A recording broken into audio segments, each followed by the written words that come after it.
And so that's what you want to go for. Exactly.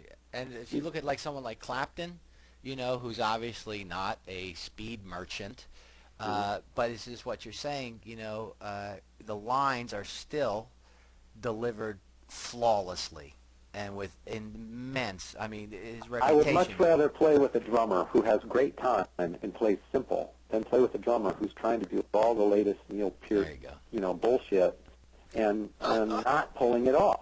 I mean, That's nothing wrong with, he's a great drummer, and if you can pull it off, that's fine. But what I'm saying is it's more important to pull off what you do well. That makes it at a pro level, okay? And it doesn't really matter what it is that you're pulling off. And so the choice of what you're going to pull off is all up to you. That's it. But that's what drives the whole deal. And that it really is. And you know, if you're not already there, or you're going to get there eventually, if you monkey around with these instruments in the music world long enough, you're going to figure this out. What Troy's telling you. But I have to say it one more time. If you're interested in Troy's stuff and you're working with it, please go back and do the primer. Do it for yourself. I got an idea too. I got to tell you this. If somebody's going through, and if you really want an eye-opening experience to what you really sound like, record yourself playing along with the CD. Well, that's it. The recording studio doesn't lie, and it is going to tell you what you do. There's no way that as a person's developing a playing ability, their mind is largely, if not entirely, wrapped up in the doing of what they're doing. So they're not listening. And even if you're listening 50%, you're still only half listening. And the only way to really listen and really hear the whole thing is to record it and listen to it back. And that's going to reveal the flaws. It's going to reveal the flaws in timing. And you know what? Just pushing the beat in a lead phrase can make it suck. Even if all the notes are there, it's just the timing is pushed, it doesn't feel right. And the impact is screwed. And so, that's if your goal is music and the sound is what's important, then I don't know why this is, but for some reason people don't seem to think that the rhythmic aspect is as important.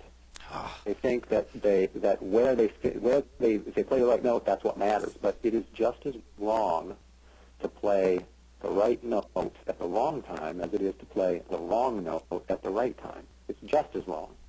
Well, it's an interesting thing because it's something that we bring up all the time. And conversely, in addition to what you just said, for guitarists who are totally left-hand fixated, which is basically what we're talking about here, right? You can play the correct note in the wrong rhythm, and it won't work. Conversely, you can many times play the wrong note in the right rhythm and actually sell it. Yeah, it can work. Yeah. That's true. And that kind of touches on something else, too, that as you start, when someone starts to have more experience recording, what you come up finding out is that to play rhythm guitar well is harder in many respects than playing fast lead guitar. And people don't come to realize that until they get enough experience. And here's a typical procedure. Somebody starts learning guitar, and they learn, quote-unquote, rhythm first, okay? And then they progress, and then they start working on lead, and then they develop their chops. And then somewhere along the line, they realize, then they start recording or whatever, they realize that they kind of missed the boat on rhythm, and they really didn't master rhythm and have a control over it to make it really sound good. Then they go back and really work it out. And what we're really trying to do, it comes through whether it's rhythm or lead, is that's just, there really is no real division. I mean, there seems to be in general categories, but there's always stuff that's in between and everything. It's all guitar playing, and in some respects, what's important is that you feel the pulse inside your body, everywhere inside, every part of your body, and you feel your rhythms that you're executing go against it. And it's feeling those two things together simultaneously that is your groove. And, I through these methods, both the rhythm and lead method, starts in the rhythm method. It's more of a focus through the rhythm method, even though it's a thread through both, is that what I'm trying to do is develop that ability in the player who's going through it, where they develop the ability to feel that pulse strongly and feel that rhythm clash against it strongly, and keep the whole thing in motion, free-flowing. And when you do that and you feel it right and you build it up with that foundation, you will have a really good sense of rhythm.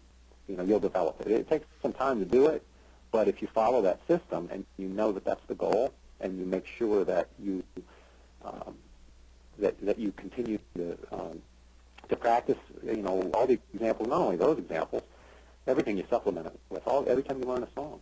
You know what I mean? You've got to be able to, float with it and feel the pulse underneath it. If you're playing a rhythm and you can't feel the pulse, if you can't tap your foot out, then you can't actually play that rhythm.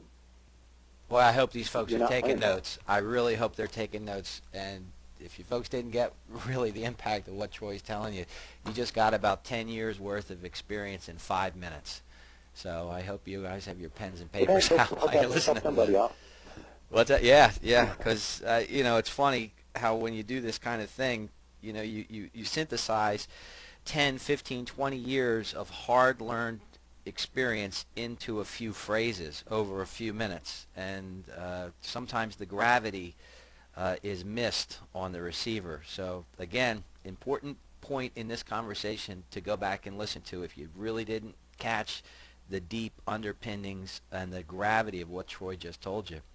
Speaking of those things, by the way, I just want to say those things are kind of the top-level priorities, and that's what it is. It's important to understand, I think, on an overview level, what the top-level priorities are, so that you structure the learning priorities properly. Because if you do that and you go after the right things, you'll get them, and you'll get them down without having to go do it for 10 years. Exactly. You'll increase the speed at which you get to your target. That's exactly right. And I mean, the philosophy, well, obviously it's correct. But unfortunately it's a point that too many guitar players miss. They're too fascinated with the riff, I guess if you're more interested in the immediate gratification of pulling it off because, you're playing for a friend and they think it's cool, and it is cool, but I mean, if you're just interested in reaching that level, well, then you probably don't need to execute it with a flawless rhythm. But if you want to be in a band that can actually play music at a level that would be suitable for a professional environment, well, then you've got to, put your sights on things a little bit differently. Absolutely, absolutely. Troy, we were mentioning about what I call the crucible, the recording studio. Can you bring everybody up to speed on what's going on with Artists Underground, your studio, and tell us about that? Well, sure. In the late 90s, probably the end of the decade, I finally got a recording studio going. Hard disk recording kind of came of age, and so I've got a studio. And right now, I did produce a lot of bands for a couple of years, but now I don't really do that much anymore. Although I do take a little bit on here or there. But now my project is, you had said Troy Stetina project, but actually I'd originally called it that, and it's still called that on the website, but the band is called Second Soul now, and there are links to it and everything. And we're the record, The Dumber, and we're about half, we've got about 25 songs, and most of them are recorded, and we're just cleaning it up and, completing it, making sure everything's right. And we'll be releasing that, and so that's pretty much, the studio at this point just kind of exists for that. Which is, of course, to be honest, that's the original reason that I started it.